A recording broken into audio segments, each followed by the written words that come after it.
بسم اللہ الرحمن الرحیم نحمدہ و نصلی علی رسولہ الکریم اما بعد۔ آج ہمارا چوتھا سبق ہے جس کے اندر ہم لوگ پہلی آیت مبارکہ میں سود سے متعلق اور دوسری آیت مبارکہ میں قرض لینے اور دینے اس سے متعلق اور جبکہ تیسری آیت مبارکہ میں آپس کے تعلقات کے متعلق گفتگو کریں گے۔ تو پہلی آیت مبارکہ ہے 278 نمبر سورۃ البقرہ کی آیت۔ اعوذ باللہ من الشیطان الرجیم، بسم اللہ الرحمن الرحیم۔ یا ایھا الذین آمنوا اتقوا اللہ وذروا ما بقی من الربا ان کنتم مؤمنین۔ یا ایھا الذین آمنوا، اے ایمان والو، اتقوا اللہ، اللہ سے ڈرو، وذروا اور چھوڑ دو، وذروا اور چھوڑ دو، ما بقی من الربا، جو سود باقی بچ گیا ہے اگر تم ایمان والے ہو۔ اس آیت مبارکہ سے پہلے سود کی حرمت کے بارے میں آیات نازل ہو گئی تھی اور مسلمانوں نے جو سودی معاملات تھے اس کو فوراً ختم کر دیا۔ دو قبائل تھے، ایک قبیلہ تھا بنو ثقیف، دوسرا تھا بنو مخزوم۔ تو ان قبائل کا بھی آپس میں سودی لین دین تھا۔ تو بنو مخزوم تو مسلمان ہو گئے، بنو ثقیف ابھی تک مسلمان نہیں ہوئے تھے۔ تو بنو مخزوم نے بنو ثقیف سے کہا کہ چونکہ ہم مسلمان ہو چکے ہیں، اسلام نے سود کا لین دین حرام کر دیا، لہٰذا اب ہم اپنی پاکیزہ اور حلال کمائی سے تمہیں سود ادا نہیں کریں گے۔ تو بنو ثقیف مسلمان نہیں ہوئے تھے لیکن مسلمانوں کے معاہدے کے تحت وہ داخل ہو چکے تھے، معاہدہ کر چکے تھے صلح کا۔ انہوں نے کہا کہ نہیں، ہم تو سود لیں گے۔ تو اس میں ان کا آپس میں جھگڑا ہوا۔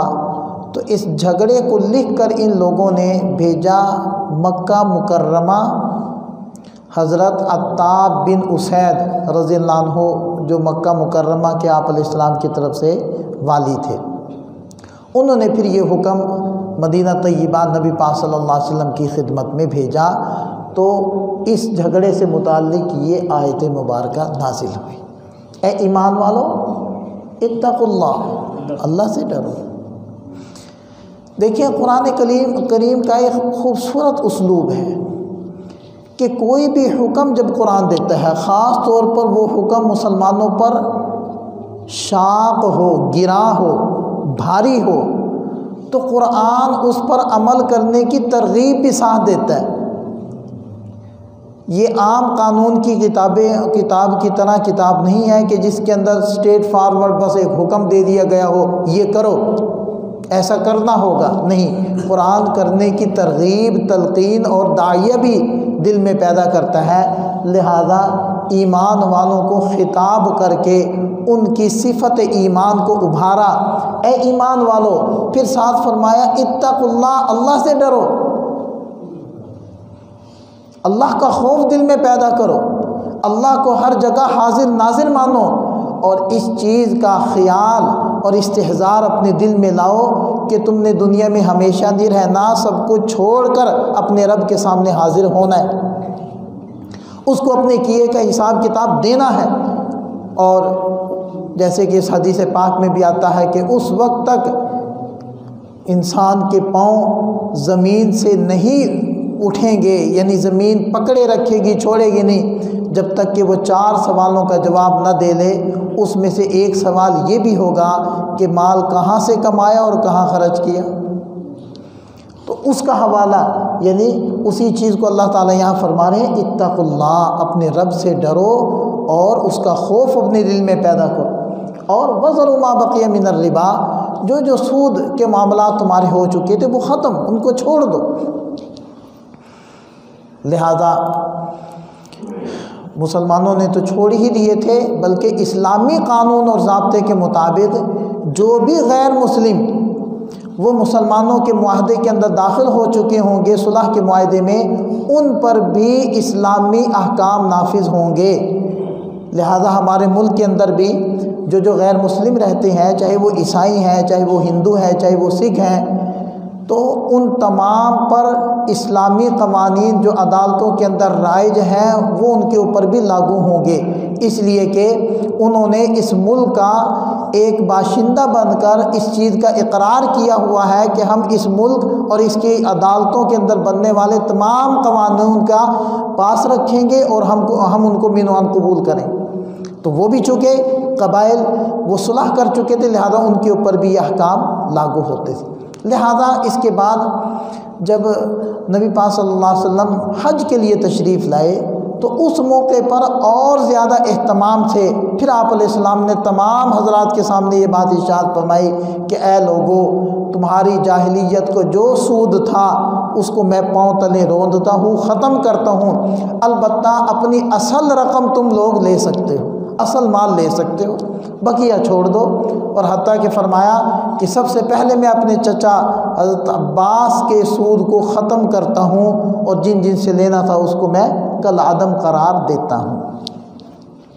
مزید آیت کے اخیر میں اللہ تعالیٰ نے فرمایا ان کنتم مؤمنین، سود کو چھوڑ دو اگر تم ایمان والے ہو، یعنی تمہارے ایمان کا تقاضا ہے کہ تم سود کو چھوڑ دو۔ اگر نہیں چھوڑ رہے تو اس کا مطلب ہے تمہیں اس بات پر محنت کرنے کی ضرورت ہے اور اس کو پکا اور مضبوط کرنے کی ضرورت ہے کہ تمہارے اندر ایمان کا جو سطح ہے ایمان کی وہ کمزور ہے اور کم ہے۔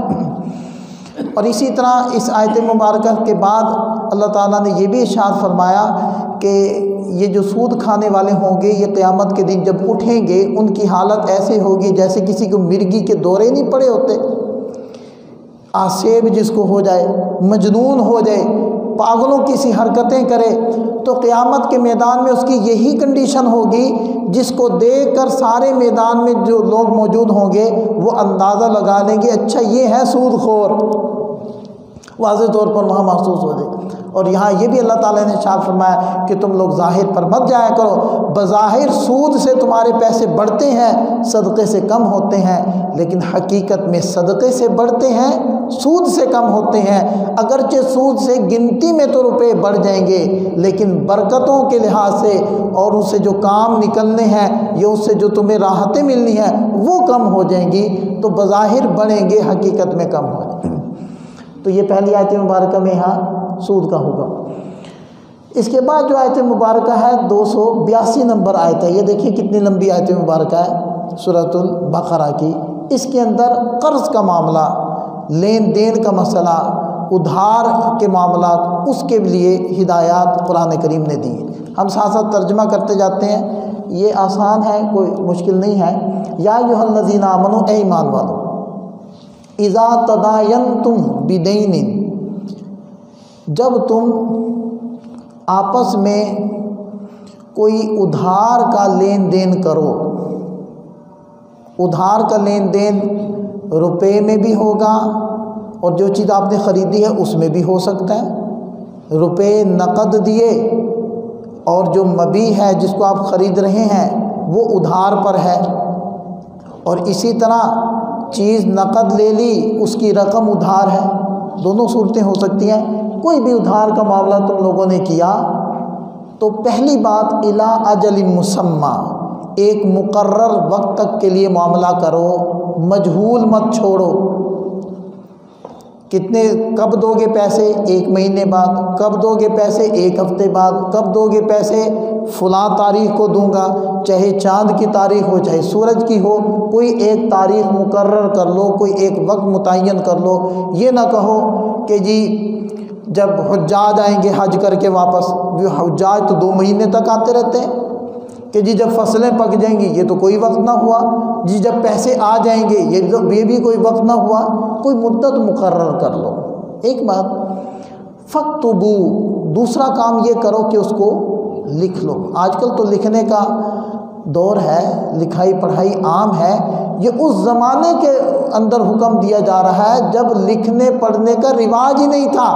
اور پورے شہر کے اندر گنتی کے چند افراد لکھنا پڑھنا جانتے تھے، اس موقع پر قرآن لوگوں کو متوجہ کر رہا ہے کہ اپنے معاملات کو باقاعدہ لکھو۔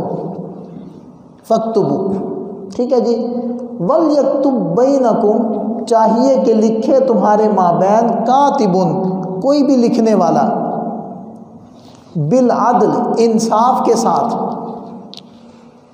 اس کے اندر اشارہ ہے کہ تم دو معاملہ کرنے والے ہو، لکھنے والا تیسرا ہونا چاہیے جو غیر جانبدار ہو کر تم دونوں کے اس معاملے کو تحریر کرے۔ جیسے آج کل اسٹامپ فروش ہوتے ہیں، وہ لکھتے ہیں معاملات کو، وہ بھی بالعدل، انصاف کے ساتھ لکھے، گڑبڑ نہ کرے۔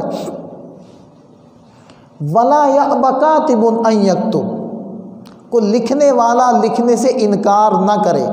کما علمہ اللہ فلیکتب، جیسے کہ اللہ تعالیٰ نے اس کو لکھنا سکھایا ہے تو وہ لکھے۔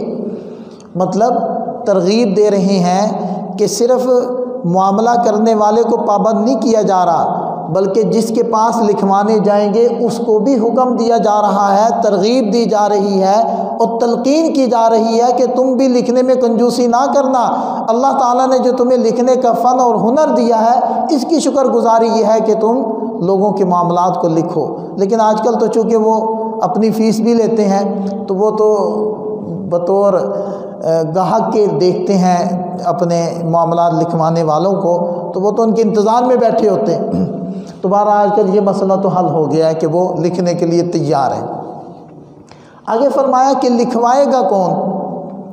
ایک ہے قرضہ دینے والا، ایک ہے لینے والا، یعنی جو مدیون ہے، جس کے اوپر قرضہ ہے، یا جو خریدار ہے اس کے ذمے اس کی قیمت دینی ہے۔ تو فرمایا کہ وَلْيُمْلِلِ الَّذِي عَلَيْهِ الْحَقِّ، جس کے ذمے دوسرے کا حق ہے وہ لکھوائے گا۔ املا تو سمجھتے ہیں نا آپ، املا کہ ایک بولے دوسرا لکھے، تو یہ وہی لفظ ہے وَلْيُمْلِلْ، املا، یملی، املا، یہ گویا کہ عربی کا لفظ ہے جو اردو میں مستعمل ہے۔ تو فرمایا کہ جس کے ذمے دوسرے کا حق ہے وہ لکھوائے گا بول کر، لیکن اس کو بھی حکم دے دیا وَلْيَتَّقِ اللَّهَ رَبَّهُ، وہ لکھوانے میں اپنے رب سے ڈرے، کوئی غلط چیز نہ لکھوائے، کوئی کمی بیشی نہ کرے، کوئی ایسی چیز نہ لکھوائے جو دونوں کے مابین معاملات میں طے ہی نہیں ہے۔ وَلْيَتَّقِ اللَّهَ رَبَّهُ وَلَا يَبْخَسْ مِنْهُ شَيْئًا، دوسرے کے حق سے کچھ کم نہ کرے، پورا حق لکھوائے۔ فَإِنْ كَانَ الَّذِي عَلَيْهِ الْحَقُّ سَفِيهًا، اور اگر جس کے ذمے حق تھا، یعنی جس کے ذمے لکھوانا تھا معاملہ، وہ سفیہ ہے، سفیہ بے وقوف کو کہتے ہیں، یعنی کم عقل ہے، یا تو بچپنے کی وجہ سے اس میں شعور نہیں ہے، یا مجنون ہے بیچارہ، یا زیادہ عمر ہو گئی ہے، مخبوط الحواس ہو گیا ہے، اس کی عقل سمجھ ٹھکانے نہیں رہی، او ضعیفاً، یا کمزور ہے، او لا یستطیع ان یمل ہوا، یا پھر وہ لکھوا نہیں سکتا، گونگا ہے، کوئی بھی معاملہ ہے وہ لکھوا نہیں سکتا، تو فَلْيُمْلِلْ وَلِيُّهُ بِالْعَدْلِ، پھر اس کا جو قریبی رشتہ دار ہے تو وہ انصاف کے ساتھ لکھوا دے معاملے کو اس کا وکیل بن کر۔ ٹھیک ہے جی۔ اچھا، ایک تو قرآن نے اشارہ کر دیا کہ معاملے کو لکھو، اور آج کل بھی دیکھ لیں عدالتیں چل رہی ہیں اور اتنے معاملات چل رہے ہیں، وہ سارے اسی حکم کی بنیاد پر چل رہے ہیں۔ دنیا کو تو بعد میں پتہ چلا کہ یہ بھی ضروری چیزیں ہیں۔ اور قرآن نے دوسری بات کیا فرمائی؟ وَاسْتَشْهِدُوا شَهِيدَيْنِ مِن رِجَالِكُمْ، صرف لکھنا کافی نہیں ہے بلکہ 2 گواہ بھی بناؤ۔ آج بھی عدالتوں کے اندر صرف اسٹامپ نہیں چلتا، گواہی بھی لی جاتی۔ اور فرمایا مِن رِجَالِكُمْ، آپس میں سے کسی 2 مردوں کو تم لوگ گواہ بناؤ، اور آپس میں سے بنانے کا کیا مطلب ہے کہ مسلمان ہونے چاہیے۔ فَإِن لَمْ يَكُونَا رَجُلَيْنِ، اگر 2 مرد نہ ہوں، ٹھیک ہے جی، فَرَجُلٌ وَامْرَأَتَانِ، تو 1 مرد اور 2 عورتیں، صرف 1 مرد گواہی کے لیے یہ بھی کافی نہیں، صرف 2 عورتیں یہ بھی کافی نہیں، 2 مرد یا 1 مرد اور 2 عورتیں، یہ گواہی شرعی گواہی کا عدد ہے۔ پہلی بات تو یہ ہے کہ وہ مسلمان ہوں، دوسری بات یہ ہے کہ ان کا عدد 2 مرد یا 2 عورتیں 1 مرد ہو، ممن ترضون من الشہداء، ان گواہوں میں سے جو پسندیدہ ہیں، پسندیدہ سے مراد یعنی باعتبار دین کے پسندیدہ ہیں، جھوٹے نہیں، جو اپنے رب سے فراڈ نہیں کرتے، تو ظاہری بات ہے وہ پھر اپنے مسلمان بھائیوں سے بھی گڑبڑ نہیں کریں گے، جو رب کا حق ادا کرتے ہیں تو وہ اپنے مسلمان بھائیوں کا بھی حق ادا کریں گے، تو جھوٹے نہ ہوں۔ ان تضل احداہما، یہ عدد اس لیے دیا گیا کہ اگر کوئی ایک پھسلے گا، بھولے گا، تو فتذکر احداہما الاخری، ان میں سے ایک دوسرے کو یاد دلا دے گا، ٹھیک ہے جی۔ ولا یأبی الشہداء اذا ما دعوا، جب گواہوں کو گواہی کے لیے بلایا جائے کہ تم آ جاؤ، گواہ بن جاؤ ہمارے معاملے میں، تو وہ انکار نہ کریں، ولا یأبی الشہداء، گواہ انکار نہ کریں۔ اب میں آخر میں نا آیت کا ترجمہ میں مکمل کر لوں، پھر آپ کو موازنہ کر کے بتاؤں گا کہ کیسی خوبصورتی ہے اس آیت مبارکہ میں۔ آگے دیکھیں، ولا تسأموا، اور سستی مت کرو، اکتاؤ مت اس بات سے کہ تم لکھو صغیراً او کبیراً، چھوٹی بات ہو، چھوٹا معاملہ ہو یا بڑا ہو، الی اجلی، اس کے وقت مقررہ تک، اس کو لکھنے میں اکتاؤ مت۔ ذالکم اقسط عند اللہ، یہ اللہ تعالیٰ کے نزدیک بہت ہی انصاف والی بات ہے، وَأَقْوَمُ لِلشَّهَادَةِ، گواہی کو بہت ہی درست رکھنے والا یہ معاملہ ہے، وَأَدْنَىٰ أَلَّا تَرْتَابُوا، اور اس بات کے بہت قریب ہے کہ تم لوگ شک میں نہیں پڑو گے، کیونکہ لکھ لیا، 2 گواہ بنا لیے، اب جب بھی معاملہ زیر بحث آئے گا تو تمہیں شک نہیں ہوگا کہ بات کیا ہوئی تھی اور معاملہ کتنے پر طے ہوا تھا۔ إِلَّا أَن تَكُونَ تِجَارَةٌ حَاضِرَةٌ، مگر یہ کہ ایسی تجارت تم لوگ کر رہے ہو جو بالکل آمنے سامنے ہے، تُدِيرُونَهَا بَيْنَكُمْ، جس کو تم ہاتھ در ہاتھ آپس میں لے دے رہے ہو، تو فَلَيْسَ عَلَيْكُمْ جُنَاحٌ أَلَّا تَكْتُبُوهَا، تو نہیں ہے تم پر جناح، کوئی گناہ کہ تم اس کو مت لکھو۔ وَأَشْهِدُوا إِذَا تَبَايَعْتُمْ، لیکن یہاں بھی جب تم آپس میں بیچو خریدو، اگرچہ نقدہ نقد کر رہے ہو، پھر بھی گواہ بنا لو، کہیں ایسا نہ ہو بڑا معاملہ ہے، یہ بیچنے والا کہے کہ مجھے تو تم نے قیمت دی ہی نہیں، لینے والا کہے تم نے مجھ سے قیمت لے لی تھی، مجھے میری مبی یعنی جو میں نے چیز خریدی تھی وہ تم نے میرے حوالے کی ہی نہیں یا پوری نہیں کی، اس لیے بھی وہاں گواہ بنا لو۔ ولا یضار کاتب ولا شہید، نہ کاتب کو ستایا جائے نہ ہی گواہ کو ستایا جائے، تکلیف نہ پہنچائی جائے کسی بھی طرح کی۔ لہذا اگر گواہ کو بار بار عدالت میں آنا پڑ رہا ہے اور اس کو کرایہ خرچ کرنا پڑ رہا ہے، تو جس کی گواہی کے لیے وہ جا رہے ہیں تو اس کی ذمہ داری ہے کہ وہ اس گواہ کو وہ کرایہ دے، اس لیے کہ اگر وہ کرایہ نہیں دے گا تو یہ تو اس کو ضرر پہنچانے کے مترادف ہے۔ وَأَن تَفْعَلُوا فَإِنَّهُ وَإِن تَفْعَلُوا فَإِنَّهُ فُسُوقٌ بِكُمْ، اگر تم ضرر پہنچاؤ گے تو پھر یہ تمہاری طرف سے فسوق ہوگا، نافرمانی ہوگی۔ وَاتَّقُوا اللَّهَ، اللہ سے ڈرو، اللہ تمہیں سکھاتے ہیں، وَيُعَلِّمُكُمُ اللَّهُ وَاللَّهُ بِكُلِّ شَيْءٍ عَلِيمٌ، اللہ تعالیٰ سب کچھ جانتے ہیں۔ اب دیکھیں اس آیت مبارکہ میں آپ غور کریں، معاملہ کرنے میں ایک تو مدت مقرر کروائی، دوسرا لکھوایا، تیسرے نمبر پر گواہ مقرر کروائے اور گواہوں کی تعداد اور صفات بیان کی۔ اس کے بعد جو بات قابل غور ہے، توجہ ہے، وہ یہ ہے کہ گواہوں کو کہا ہے کہ تم گواہی سے پیچھے نہ ہٹنا، کاتب کو کہا ہے کہ تم کتابت میں دیر نہ کرنا، اور جن کا معاملہ ہے چاہے وہ عدالت میں جاتا ہے تو ان کو یہ ترغیب دی گئی ہے کہ تم لوگوں نے گواہوں کو اور لکھنے والے کو خام خواہ پریشان نہیں کرنا۔ تو اس پریشان نہ کرنے میں یہ بھی ایک بات ہے کہ ان کے ساتھ جب وہ گواہی دینے کے لیے آئے تو ان کے ساتھ معاملہ اچھے طریقے سے کرو، چوروں اور مجرموں والا ان کے ساتھ معاملہ نہ کرو۔ آج کل تو یہی ہو رہا ہے کہ معاملے کے گواہوں کے ساتھ ایسے معاملہ کیا جاتا ہے گویا کہ یہ مجرم ہے، اور پھر ان کو بار بار آنے کی اتنی تکلیف دی جاتی ہے کہ وہ بیچارے کرائے لگا کر اور وہ اپنی محنت مزدوری کا حرج کر کے وہ آئندہ کے لیے توبہ کر لیتے ہیں اور اپنی نسلوں کو کہہ جاتے ہیں کہ کسی معاملے میں گواہ نہ بننا۔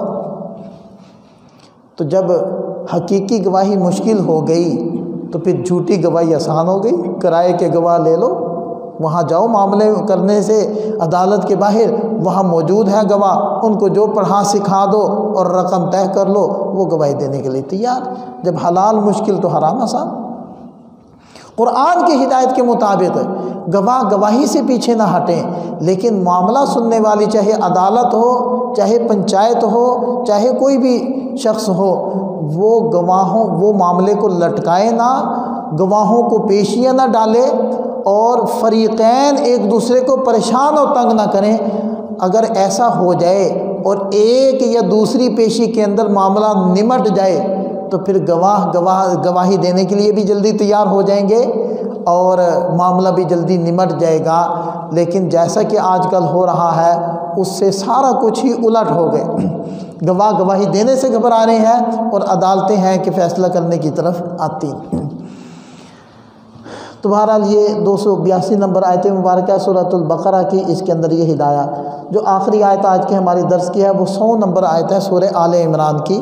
اس میں اللہ تعالیٰ نے ارشاد فرمایا، یا ایھا الذین آمنوا، اے ایمان والو، ان تطیعوا، اگر تم مانو گے، فریقا من الذین اوتوا الکتاب، اہل کتاب کی ایک جماعت کی بات کو مانو گے، اطاعت کرو گے، یردوکم بعد ایمانکم کافرین، وہ تو تمہیں مسلمان ہونے کے بعد دوبارہ کافر بنا دیں گے۔ یہ کیا قصہ تھا؟ قصہ یہ تھا کہ جب آپ علیہ السلام نے مدینہ طیبہ کی طرف ہجرت نہیں فرمائی تھی تو مدینہ طیبہ میں 3 قبائل یہودیوں کے بستے تھے اور 2 قبائل عرب کے تھے، بنو قریظہ، بنو نذیر، بنو قینقاع، یہ یہودیوں کے قبائل تھے۔ اوس اور خزرج یہ مسلمانوں کے، یہ عربوں کے قبائل تھے۔ تو یہ یہودی کچھ پڑھے لکھے بھی تھے، معاشی اعتبار سے مستحکم تھے، انہوں نے قلعے بنائے ہوئے تھے، تجارتی اجارہ داری انہی کو حاصل تھی، اور ان لوگوں کی پالیسی یہ تھی کہ ان کو آپس میں لڑاؤ اور خود ان کے اوپر حکومت کرو۔ تو ان تینوں قبائل کا، یہودیوں کا عربوں پر اس قدر اثر رسوخ تھا کہ وہ اپنے رشتے بھی ان سے پوچھے بغیر نہیں کرتے تھے، ان سے مشورہ لیے بغیر اپنے جھگڑے ان کے پاس لے کر جاتے، اور یہ جھگڑے نمٹانے کی بجائے اور ان کو الجھایا کرتے تھے۔ لہذا ان کی ایک جنگ اوس و خزرج کی ہوئی جو 63 سال تک چلی، اور ایک جنگ ان کے اندر شروع ہوئی وہ 93 سال تک چلتی رہی، اور ایک جنگ ان میں شروع ہوئی وہ 120 سال تک چلتی رہی۔ لیکن جب نبی پاک صلی اللہ علیہ وسلم تشریف لائے تو انقلاب برپا ہو گیا، اور یہ اوس و خزرج کثرت سے مسلمان ہوئے اور باہم شیر و شکر ہو گئے۔ یہودیوں کو یہ بات برداشت نہیں تھی، تو ایک موقع پر یہودی جب گزرا، سردار ان کا، اس نے دیکھا کہ اوس و خزرج باہم ایک دوسرے کے ساتھ خوش گپیوں میں مصروف ہیں، جو ایک دوسرے کا سایہ دیکھنا برداشت نہیں کرتے تھے، آج ایک دوسرے کے ساتھ بغل گیر ہو رہے ہیں اور ایسی پیار و محبت کی باتیں کرتے ہیں، تو اسے کیسے برداشت ہونا تھا۔ اس نے اپنے ایک نوجوان کو تیار کر کے بھیجا کہ تم ان کے بیچ میں جا کر بیٹھ جاؤ، ایک تو ان پرانی جنگوں کا تذکرہ کرو جن میں تھیں، دوسرا جو اس موقع کے اشعار تھے جن میں دوسرے کی عیب جوئی، مذمت اور اپنی مدح اور خوبیاں تھیں، وہ ذکر کرو۔ تو اس نے ایسے ہی کیا، تو باتیں جنگوں کی شروع ہو گئی، سابقہ لڑائیوں کی، اور بات بڑھتے بڑھتے وہ تو تکار پہ پہنچ گئی کہ تمہارے آباء و اجداد نے ہمارے ساتھ یہ کیا، انہوں نے کہا تمہارے آباء و اجداد نے ہمارے ساتھ یہ کیا۔ تو تکار پہ بات آئی تو ہاتھا پائی پہ آ گئی، ہاتھا پائی سے بات آگے بڑھی تو اوس اور خزرج دونوں نے آپس میں ایک دوسرے کو کہا کہ ٹھیک ہے، فلانا موقع ہے ہماری لڑائی کا، وہاں تلواریں فیصلہ کریں گی۔ جب نبی پاک صلی اللہ علیہ وسلم کو اس بات کی اطلاع ملی تو آپ علیہ السلام تیزی سے تشریف لائے اور ارشاد فرمایا کہ اے لوگو، کہ کیا اللہ تعالیٰ نے میری برکت سے تمہارے درمیان جو چپکلش تھی اور جھگڑے تھے وہ ختم نہیں کر دیے؟ کیا تم دوبارہ سے اسی جاہلیت کے کلمات کو بولنے لگ جاؤ گے اور جاہلیت کی طرف لوٹ جاؤ گے؟ تو اس موقع پر یہ آیت مبارکہ نازل ہوئی، اے ایمان والو اگر تم اہل کتاب کے ایک جماعت کی تابع داری کرنے لگ جاؤ گے تو ان کا تو مقصود یہی ہے کہ تمہیں کافر بنائیں، تمہیں آپس میں لڑائیں، اور تمہاری لڑائی دیکھ کر وہ خوش ہوتے ہیں اور تم پھر وہی حرکت کرنے چلے ہو۔ ایسا مت کرو، اگر ایسا کرو گے تو تمہارا جو رعب ہے وہ ختم ہو جائے گا، تمہاری طاقت بکھر جائے گی اور تمہاری ہوا وہ اکھڑ جائے گی اور تمہارا شرازہ بکھر جائے گا اور اللہ کی مدد تم سے ہٹ جائے گی۔ اس لیے نبی پاک صلی اللہ علیہ وسلم نے ارشاد فرمایا ید اللہ علی الجماع، اللہ کی مدد کا ہاتھ ایک مجموعے کے ساتھ ہے، جب وہ متفرق ہو جاتے ہیں تو اللہ تعالیٰ کی مدد بھی پیچھے ہٹ جاتی ہے۔ تو یہ آج کا درس ہوا جس میں پہلی آیت مبارکہ میں سود کی حرمت، دوسری آیت مبارکہ میں قرض لینے دینے اور اس کے جو معاملات کو لکھنے اور گواہ بنانے اس کے متعلق تھی گفتگو، اور تیسری آیت مبارکہ میں آپس میں پیار محبت سے رہنا، تفرقہ بازی کو ہوا نہ دینا، اتفاق کی باتیں کرنا، انتشار کو دور ہٹانا، اس کی ترغیب تھی۔ اللہ تعالی ہمیں سمجھ عطا فرمائے، عمل کی توفیق عطا فرمائے۔ وآخر دعوانا الحمدللہ۔